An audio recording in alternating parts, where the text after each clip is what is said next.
people, here we are, Block Party from Frankfurt, Germany, actually Manhunt. I'm your host, Mike Wahle. Thanks for watching. If you enjoyed, please subscribe and review our Process to Perform channel on YouTube. Hit that like and subscribe button. All the things that you're supposed to do there. Leave a comment, ask questions, the whole thing. Find me at Mike Wahle68 on Twitter. I think it's going back to Twitter now. I'm going to stop calling it X and just hope that movement keeps going. Process to Perform on Instagram. Thank you to our show is sponsored, as always, by BetOnline.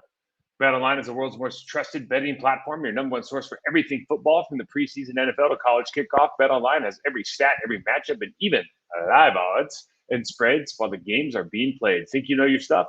Get in on our winner-take-all $300,000 NFL survival pool for the upcoming season. When the game's over, head on over to the online casino and get in on the game of blackjack or poker or wind down with one of our 150 slot games.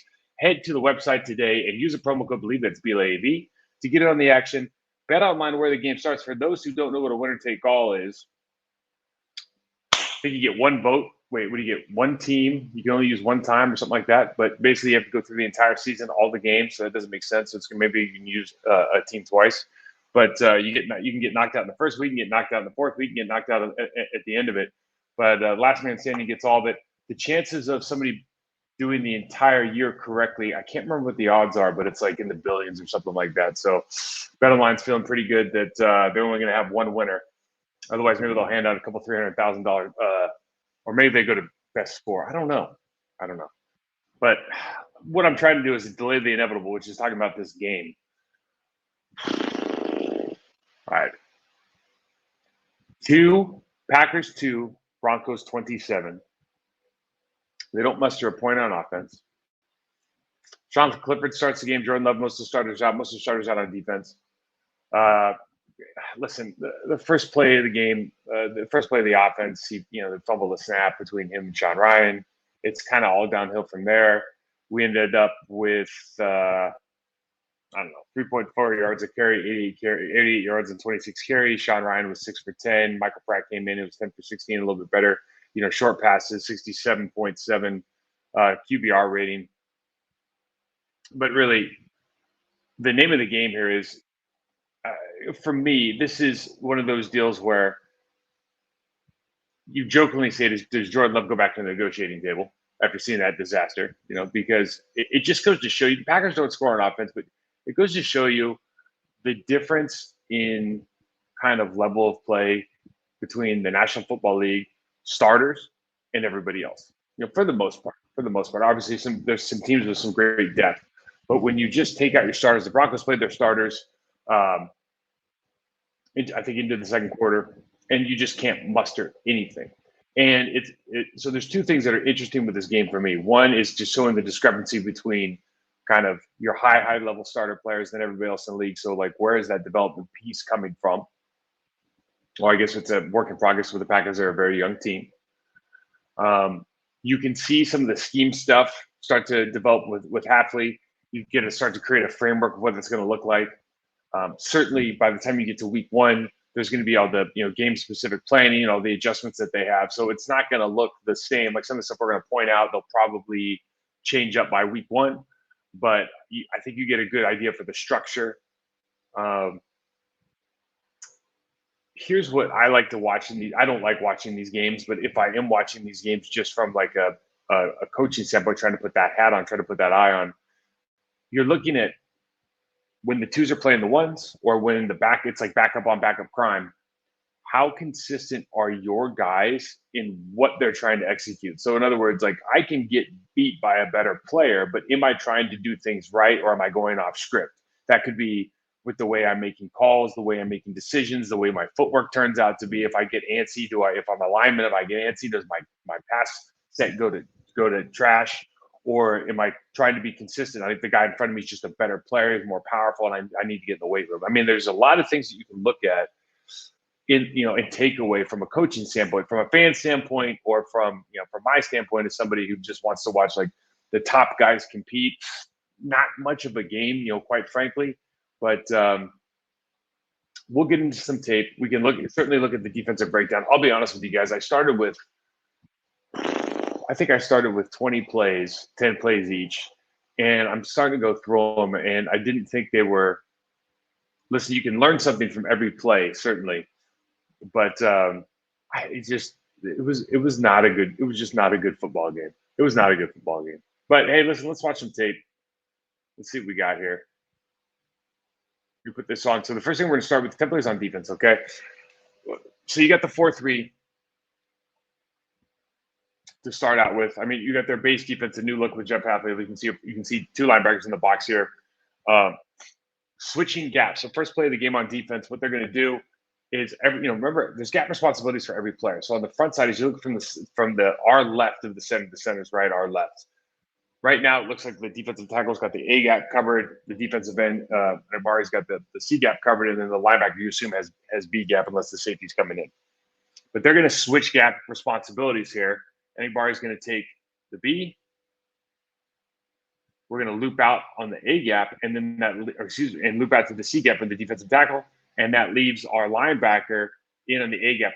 59 does a good job here of not jumping around things. He just kind of swoops around, gets great block protection. Because of Enikbari's good job of penetrating into that B gap from the defensive end spot, it makes the running back jump in the backfield. And that's something we always talk about. If the running back has to make a jump cut in the backfield and stop his momentum, you're usually going to be a lot better off. 59 does a great job of jumping around the center, getting on this play. I mean, ultimately, the defensive tackle comes around and loops out and makes the play, and that's kind of the point of the system. That's one of the things I think you'll see a lot more with a penetrating style 4-3 defense. You are allowed to switch gaps more. Guys are, generally speaking, they're just a little bit closer together, right? But it's more of a philosophy of how you play, because more often than not, you have a safety or you have a linebacker coming in to kind of clean up the trash. So if you can, some of the ideas of philosophy-wise is we want to stop the running back. We want to stop his momentum, 2 yards before the line of scrimmage. If we can do that, we feel real comfortable and confident that we're going to find success. You see the full screen here on this next play, I think. Yep. Okay, so we back up into like a cover 2. And you see how deep the safeties start. And there's a couple of things that are going on here. So when you go to a 2-high defense, every snap that you see in this game, they're like 15 yards back. I mean, they're really far. And I remember Xavier McKinney when he was at the Giants, we said the same thing. So I'm sure it's a Halfley thing, but if we're thinking about who's going to be back there full time, that's certainly something that Xavier's comfortable with. And then whoever ends up playing on the other side of him.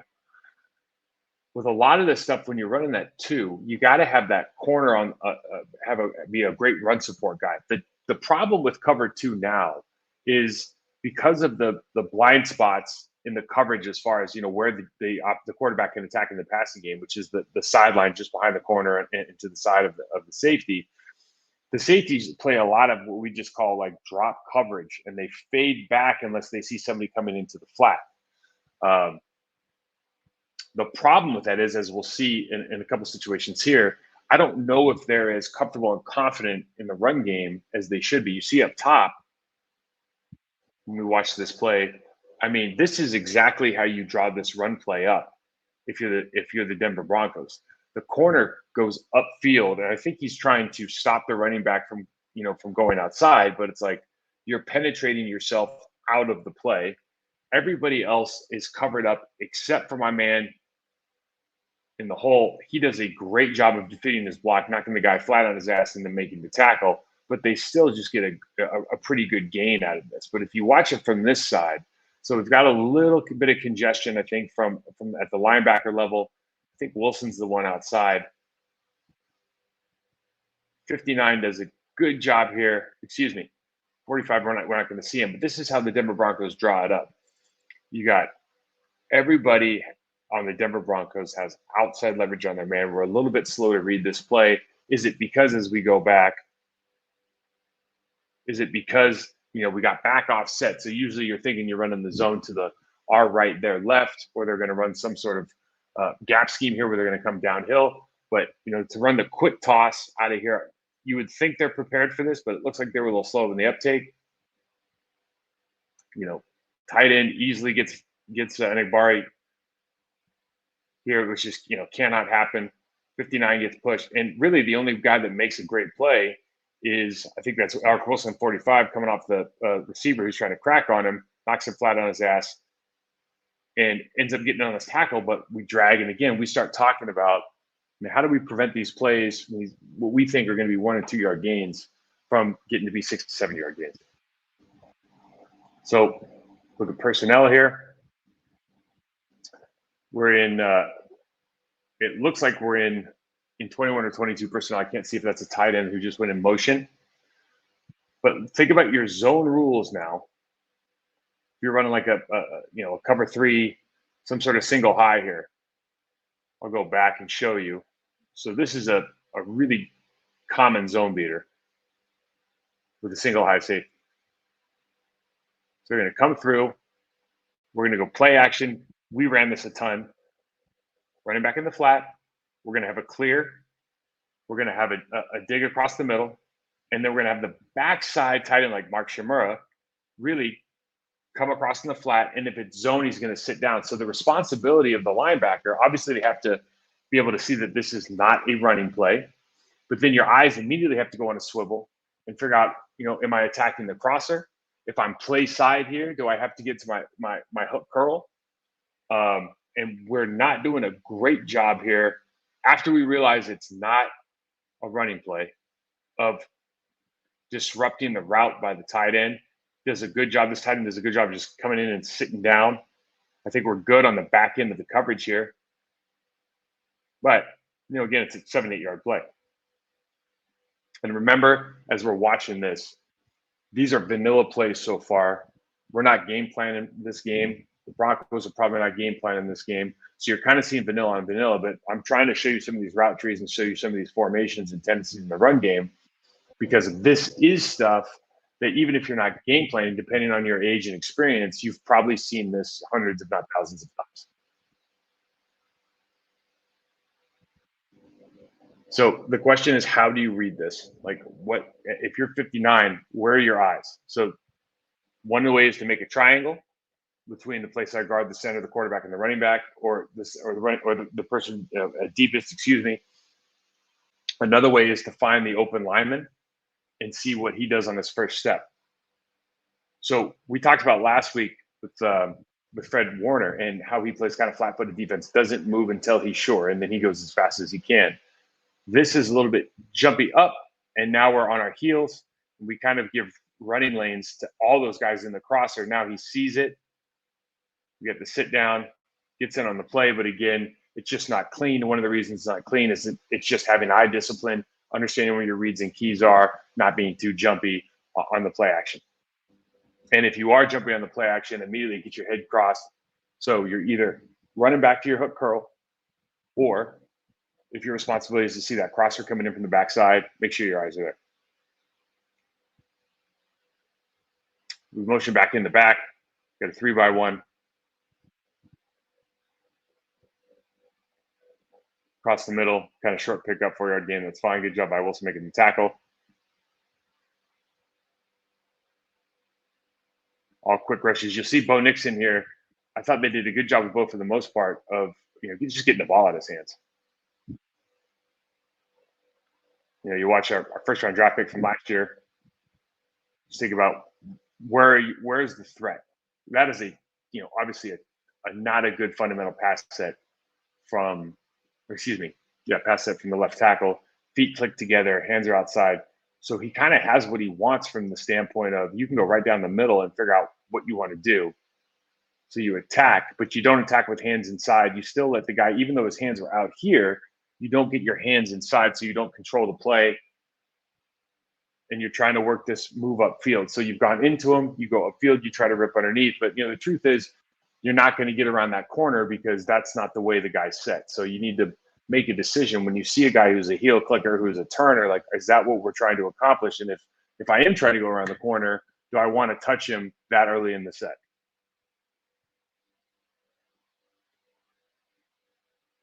Attacking zones again.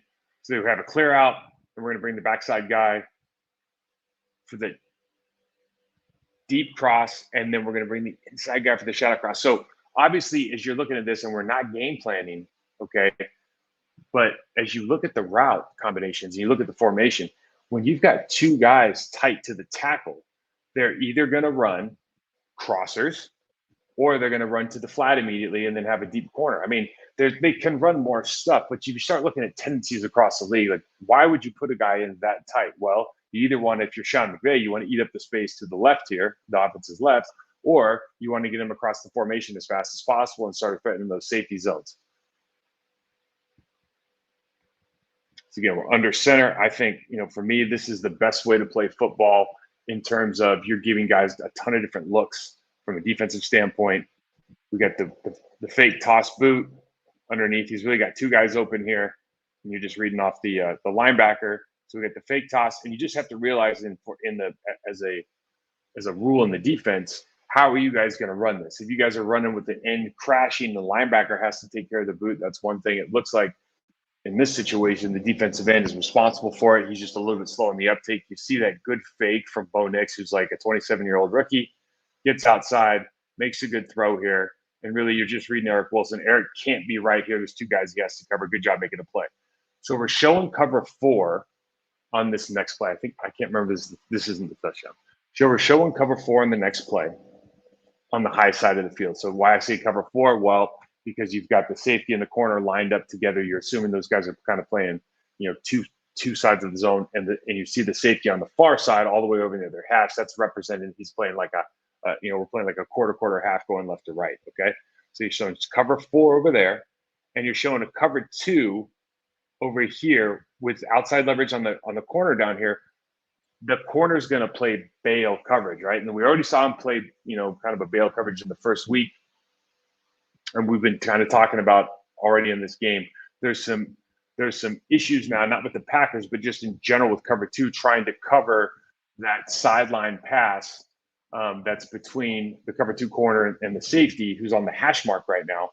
And so what happens is when these guys start playing bail, because really he's playing bail with his eyes going to the inside slot. The inside slot doesn't go to the flat. He's going to keep going until he sees that running back a little bit late.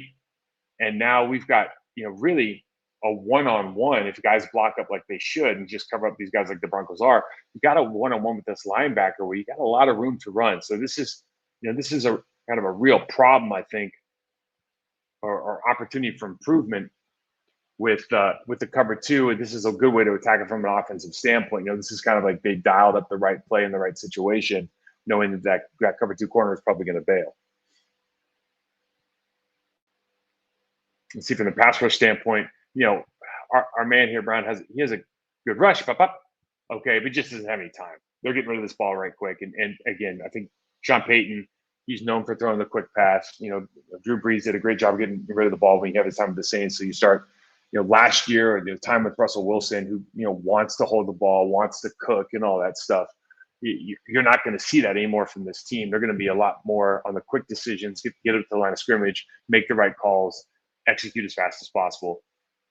This could be a much improved team, quite frankly, from last year.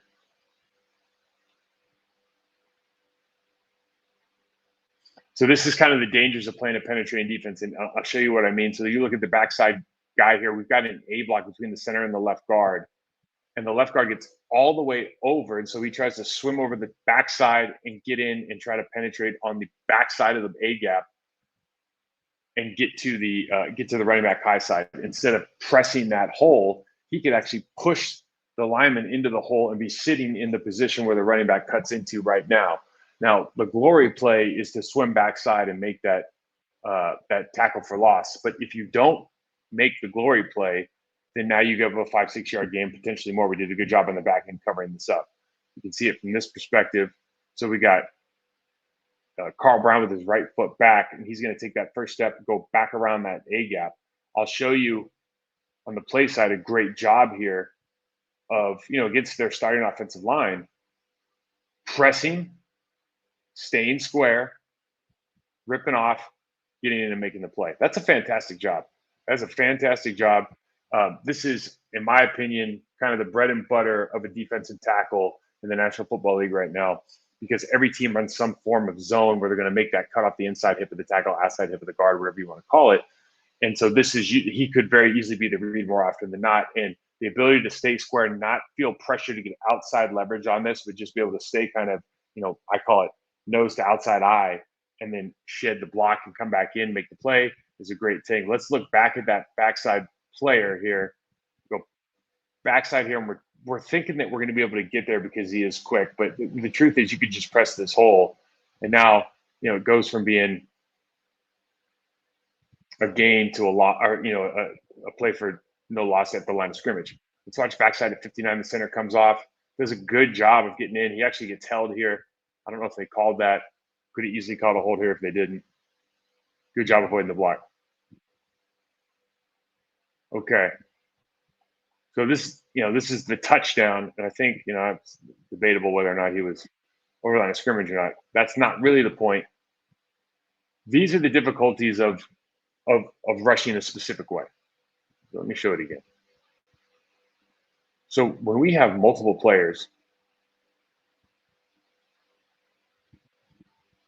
all kind of flying past him in high side, and I do understand that we it looks like we almost missed him in the hole, but there's nobody that's actually collapsing the pocket here. Everybody's trying to run around corners and getting higher than the quarterback, and that leaves room to run for athletic quarterbacks like Bo Nix. That's something that we talked about at length last year, and you really have to figure out what kind of defense you want to be and what kind of pass rush plan you're going to have. Everybody wants to run around the corner because they think they're going to get that sack fumble, but the truth is, the more pressures you create, especially with young quarterbacks, the more times they're going to put the ball on the ground, the more times they're going to throw the ball to your team, pick sixes, all that kind of stuff. Pressure equals picks, right? Now, as he escapes, we look at this, and the corner's in a really bad spot. He's in no man's land. What do I do?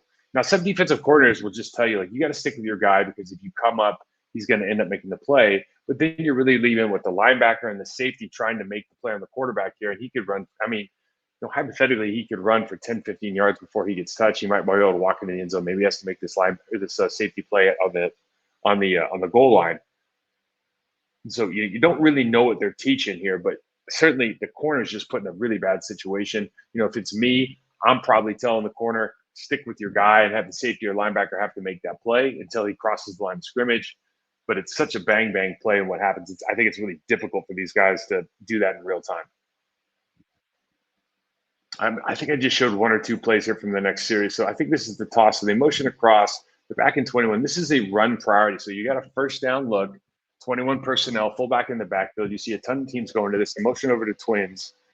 Okay, so they're twin right. They do a toss with the fullback going split flow. So the fullback goes backside and takes on the linebacker on the strong side where the tight end was. We toss it to the offense's left, our defense's right. And you just see we kind of get ran over here. And what do we have to do to get better? And again, this is not all your first team players, but we've got a bunch of guys over here. We got 90 and 94. Nobody's got hands on. So everyone's kind of out of the way. You've got the fullback button up on 59. We've got great leverage block from the right tackle, great leverage block from the right guard, or the left guard, the left tackle. This is a designed play to go downhill or cut back. And you see this, ace block, whatever you're going to call it, between the left guard and the center, and they're pushing him back into 44, which makes 44's job incredibly difficult. So this running back has a great, opportunity to kind of read two holes. And, ultimately, who's going to have to make this play if it works out like this? The safety, and that's going to be 7-8 yards deep. And then the last thing I wanted to show you guys is,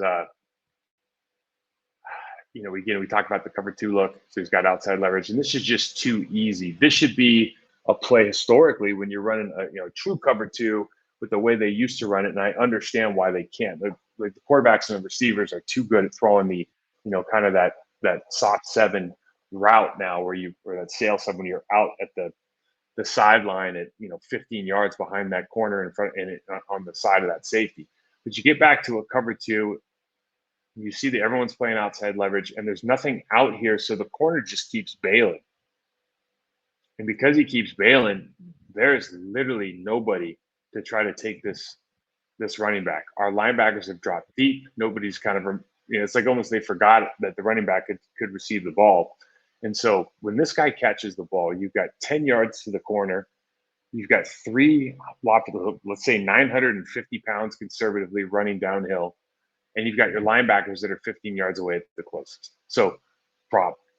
Just a real problem.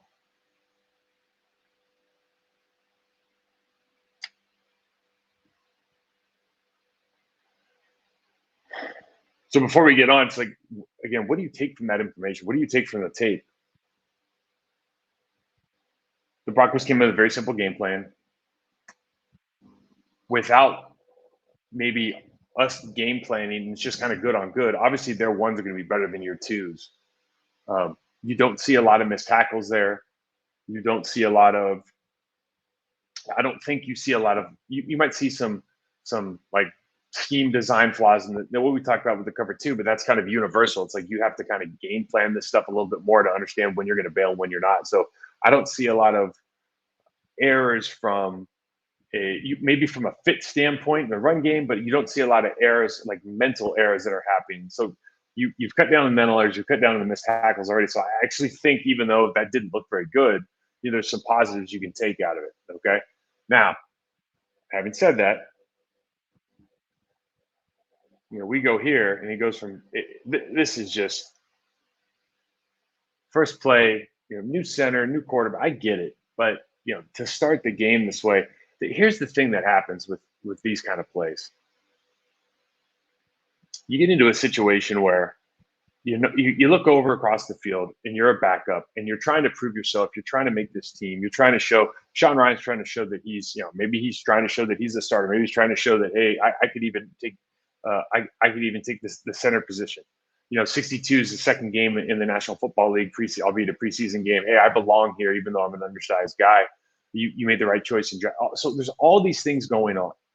The quarterback, hey, listen, if Jordan Love gets injured or for any reason can't play, like team's in good hands. There's all these things happening.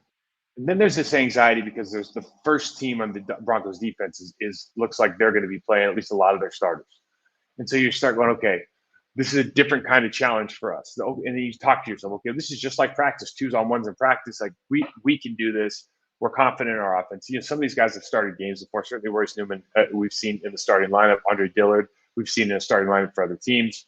So this isn't a situation where you need something to go bad in the first play, because sometimes that's just that's enough of a spark to be like, shoot, we're traveling, where this whole thing's going to be an uphill battle and we're struggling. So this right here, and I can't tell whose fault this is. Usually you just say the center steps back, takes a really, really poor leverage step. So I'm assuming he shifted his weight and that's why the ball shot out. And certainly he's not a natural center, at least at his time in Green Bay. So what we talked about before with just being sure. I don't know specifically what this linebacker was looking at. I didn't spend enough time, but he is reading mail. Watch the play speed on the snap here. I mean, he's nice. He's gone. He's in and making the play. Like, they know, they're seeing the keys. They know what to look at. Maybe they watched an ounce of tape. But you see this play, and, I mean, there's a couple things going on here. Number one, they got 84 and Dillard running a slip, but it really is going to be 84. Like, 84 is not equipped to necessarily block this guy and remove him. But the big play is he does a pretty decent. Okay. The big thing is this. Royce Newman is trying to fight for a spot on this team. There's not a play in this game, I think, where Royce brings his second step vertically. So there's not a point where he's gaining ground. And so every play looks like a catch, and then hopefully we'll try to press him. And he gets stoned at or behind the line of scrimmage so many times just because he's trying to get that second step in the ground, because I'm sure that's been beaten to his head for years and years and years. Second step down, second step down, second step down. Okay, but if you're not gaining ground with that second step and you're just coming to balance, well, you've actually lost your leverage position. So we see kind of two slips here. We call this a left gap between the center and the left guard, and we call this a slipper or a play side tray between the left tackle and the tight end. But at the point of attack, you got to be violent. You got to move the guy. See, you see that with Royce. He just never, because he's so worried about getting that foot down, there's no power behind it. So it's almost like we're tap dancing. You got to put some posterior chain behind that second step. Look, Sean Ryan does a great job of clearing this thing out, okay? But you got to get that push immediately, because it makes the angle of the running back a lot better. Now, on the backside, do we still have to improve here? Absolutely. Absolutely. So we've got a miscommunication on the backside. is the right guard going through, or is 76 the right tackle going to try to get that linebacker? My guess is the right guard is thinking B, and I'm going to go quick through. If this guy steps around 76, you got to pick him up. And 76 is like, I'm going to step direct and try to cut that guy off. Now, that right tackle isn't cutting off that linebacker no matter what.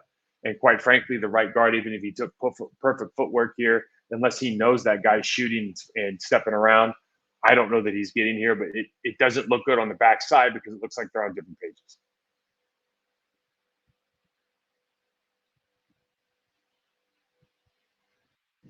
Great individual effort here, trying to get as much as you can. Love try to fight through that tackle. Now, so you got the fumble, you get the bad run play. You're looking, okay, what do we do? So it's like when in doubt, air it out, right? There is actually a safety. I have the hole here because there's a safety behind, and they are playing deep, deep single high safety. So you've got these two one-on-one matchups outside. You feel good about the high side. You just let her rip. And listen, and this is another one of those plays. So you have two of them in the first four plays. You fumble the ball. No dice, right? You feel bad about yourself, whether you want to talk about it or not. Sometimes it creeps into your head. Now you got a 50-yard bomb that's just on the fingertips, doesn't come down with it. And it's like opportunity lost. The whole narrative of the second team offense changes if those two plays go another way. The whole narrative of the offense changes if those two plays go another way. And unfortunately, it's not what happens. Let's watch Andre Dillard. So, we've talked about it before. I don't think that he's been, for whatever people want to say about, I don't know him at all. I've never, I've watched him because I watch football. But I'm just a firm believer if you're in this league and you're really trying to get better, which not everybody is, but if you're really trying to get better, like you can have a good career, especially given the physical traits that he has or he had when he was coming out. Let's just watch this set. The big thing, the big takeaway, the positive is you get punch and extend. You're first to punch. You're in a power position. Your base is a little bit wide, but you end up getting hands inside. You can get, we just call these, the guy's giving you chest, you take chest, you punch and extend him out, you stop his momentum. He's got to stand up and read and try to fight off you. I just think this is a really good, solid rush from him. Way to keep extended, way to keep if you keep your arm extended, just think about it at home. If a guy's on my body and he's trying to turn around me, like that radius is actually quite small. Now, if I keep my, 2.5 foot or whatever long arm extended out here, well, like that radius gets a lot bigger. It's just a very simple concept to think about. Why do we want to play out here and not try to, wrestle in here? Is what's exactly what the defensive linemen want to do. So right there, you're inches from glory, right? Inches from glory. We got trips high. And again, he's not wrong here. You see the route combination. Did I not put it back far enough? Maybe you don't see the route combination. Let's go again.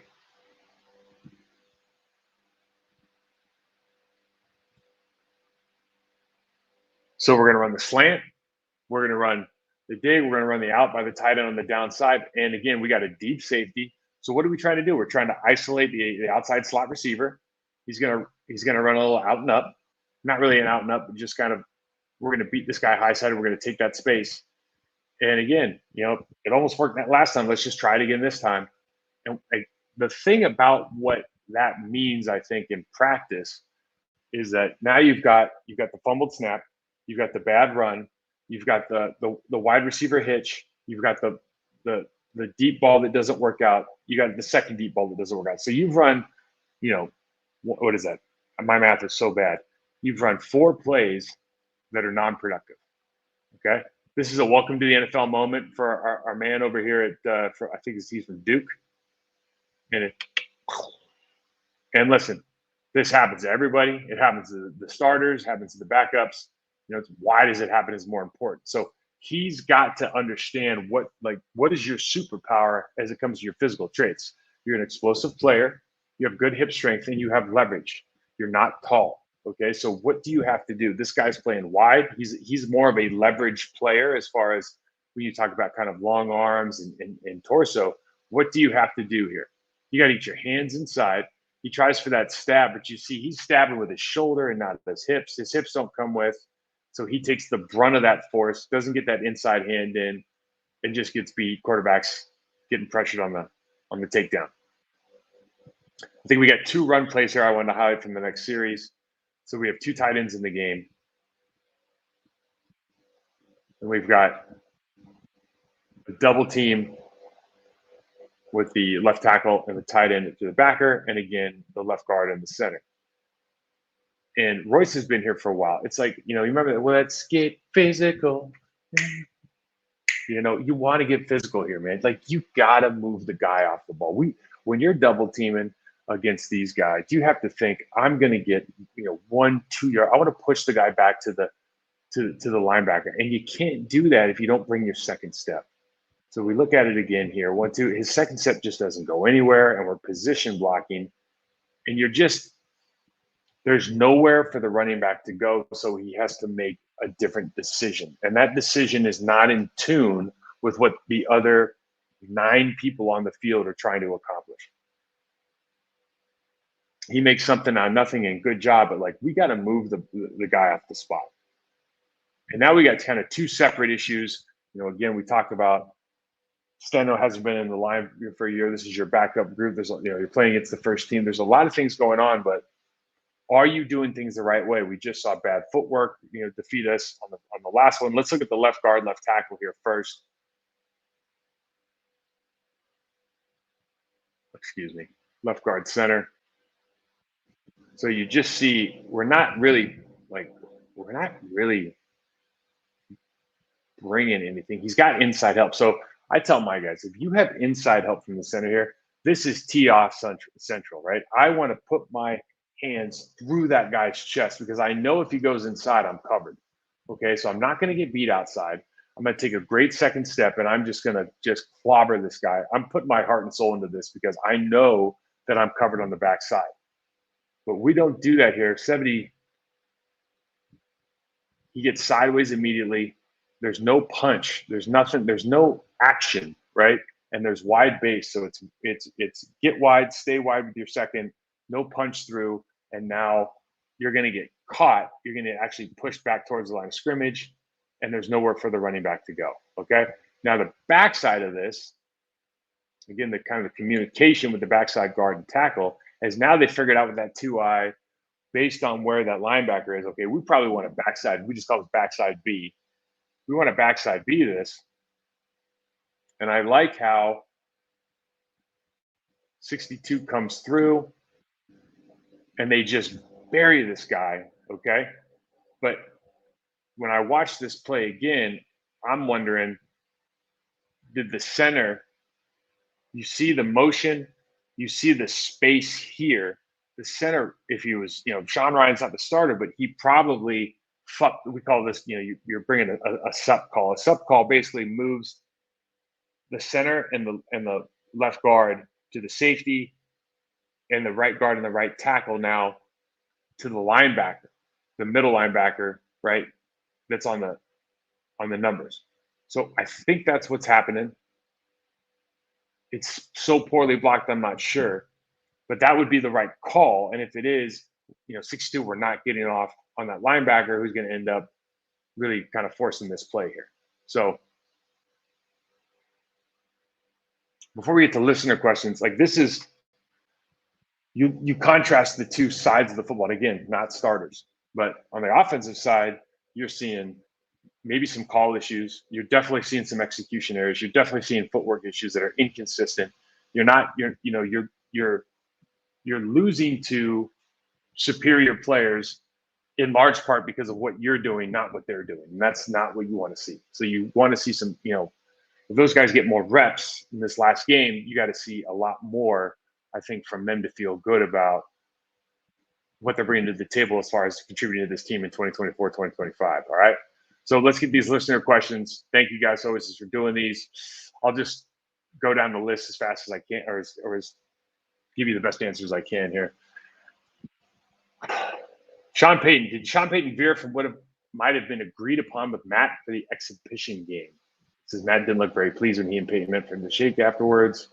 I have to say I was surprised their number ones are out there. Okay, so I don't think I don't know if Matt. I don't know if the NFL. It's not my experience. The NFL coaches talk to each other and agree to play their guys a certain amount of time. And I don't think Sean Payton would do that with Matt LaFleur, because I just think Sean Payton comes off as a guy who thinks, if Bill Parcells was still in the game, like maybe he'll tell Bill or Belichick. I don't think he's telling a lot of other people, right? But I don't think that's common practice. If Matt wasn't very pleased, he's probably not very pleased because his guys played very poorly, particularly on offense. And if you're not doing a ton of joint practices, these are the only opportunity to get your team better. And this is a game situation with fans in the stands. So from a Broncos perspective, it makes a ton of sense to me to play these guys at least, half the game. That's what we did. You go quarter, half, 3/4 empty, right? Or one series, depending on the coach. So, Sean Payton's old school. He's going to play his starters. This is development time for his team. It's not only evaluation time for the second team. Matt sees it a different way. It's always interesting now. You saw the starters in the first game. You don't see them in the second. Like to me, that's just absolutely bizarre, but it is what it is. Does Rasheed Walker have the ability to be a long-term left tackle? He won't be Bakhtiari, but PUR. I think that's true. I do think the answer to that is yes. I think, listen, at certain positions, you're always going to draft a guy to try to replace the guy that you have, okay? Unless you have like a Hall of Fame, like Dave Bakhtiari, Walter Jones kind of guy there. I think you're always looking with, okay, can we find it? Well, let me rephrase that. The media and the fans are going to think more often than not, anybody the Green Bay Packers bring at the offensive line position is trying to replace Rasheed Walker because he plays left tackle, and they more often than not draft guys that played tackle in college. So when Zach Thomas drafted, is he the next this, right?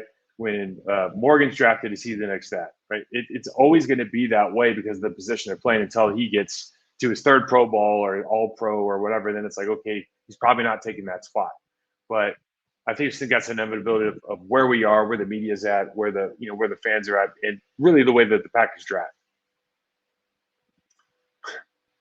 I think Peyton was far from vanilla. They sent a lot of blitzes. Okay. Definitely an odd way. Yeah, okay. I mean, I think Sean Payton, he's saying it's an odd way to play a game against starters versus backups, but it has nothing. What Sean Payton wants to do with his football team has nothing to do with what Matt LaFleur wants to do with his football team. And I can just, from watching the game, I would seriously doubt that they spend a lot of time game planning the Packers. And quite frankly, this idea that you're not supposed to blitz in the second game, like in the first game, I it was always kind of like you were surprised, like Monty or Vic, they would bring blitzes, a ton of pressure, and you go, man, are we really doing this today? But you get in the second, third game, it's like you're trying out your stuff. Like, what do you think they're installing during the week? They're not just sitting there running the base vanilla stuff over and over. Like, they got to practice this at some point. This is why you have preseason. I know it's different now, and I guess we view the preseason differently, but good God, when are these guys supposed to run their stuff? If you can't pick it up, it's not really, it's not their problem. They want to get film on, they want to get plays on tape, just like we do, so we can make some evaluations on players, but also system. That's really important. Is there a reason Newman is or should be on this team? Based on what I just saw, and he's his third year, I mean, listen, if you can't remove the human in front of you from where he wants to be, I think you just have a real problem. Okay, these are some questions that I have no answers for, guys. Are the Packers any closer to solving the Longstaff situation? I don't know. Is Rob Davis coming off the sidelines? I have no idea.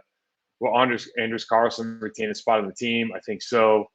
Will the Packers average? What will the Packers' average starting spot be after kickoff? Now that's an interesting question, and I just don't know how much leeway he has with is Marshawn Lodi comes back from injury, he's going to be part of that.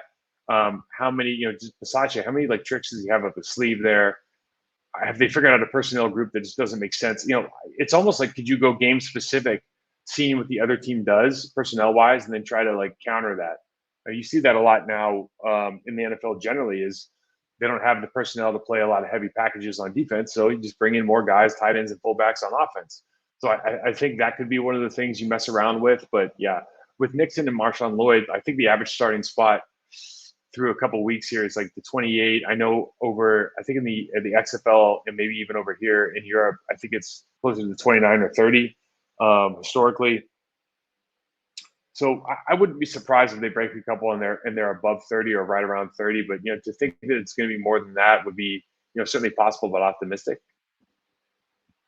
It says top three performances on each side. Look, honestly, guys, I'm not lying to you. Like, I don't watch the second half of this. I turn this game off. Right, I'm going to break down the tape that I see. At some point, you're like, okay, I'm not making decisions for this football franchise. So the top performances that you see from each side, listen, I just don't think there's enough, especially when I'm looking at the consistency. So I think Eric Wilson did some good things. I think structurally consistent. He made tackles when he was supposed to make tackles, right? I see Carl Brown. I see that he did some good things, but I think there's some structural inconsistencies with some rules that he's got to learn because he's still a young developing player. I want to see some different things out of Lucas Van Ness as far as like understanding what you're getting from a pass rush perspective.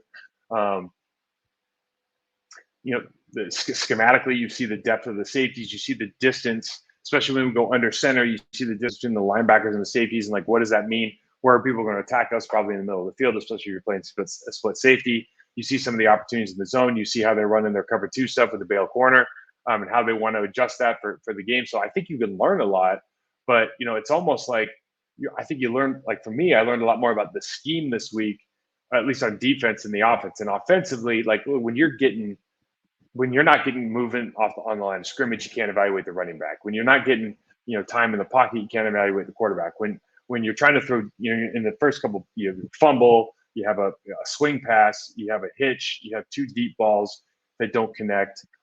I think, quite frankly, that Clifford made some good plays after that first one. It's just, if you're this far away, for me, I look at Clifford and I go, okay, you almost hit two of those, right? Almost doesn't count, but I like where your head's at. I like that you're taking the shot. I like that you're going for it. Like you're throwing it away from the safety. So I think you can see a lot of good stuff there. And then when you look at the line position, Andre Dillard, you highlight him for having better hands. You highlight Royce Mean for some of the wrong stuff. I think Sean Ryan, I like Sean Ryan is such a physical presence that when he gets to play center, which quite frankly they don't have a lot of single blocks, I think you could really unlock some of the stuff with him. I just don't know if I don't know if he's better than what we have in our starter and Josh, who helped themselves get it. Same answer. Did Andre Dillard show you enough as a run blocker to earn your confidence? I don't think Andre Dillard has shown enough to earn the confidence of the starter on the football team. I don't know what you mean by confidence. I guess you're looking for that swing guy. Look, the reality is when Jordan Morgan comes back, if he's not given the right guard spot, he's going to be given the swing tackle spot.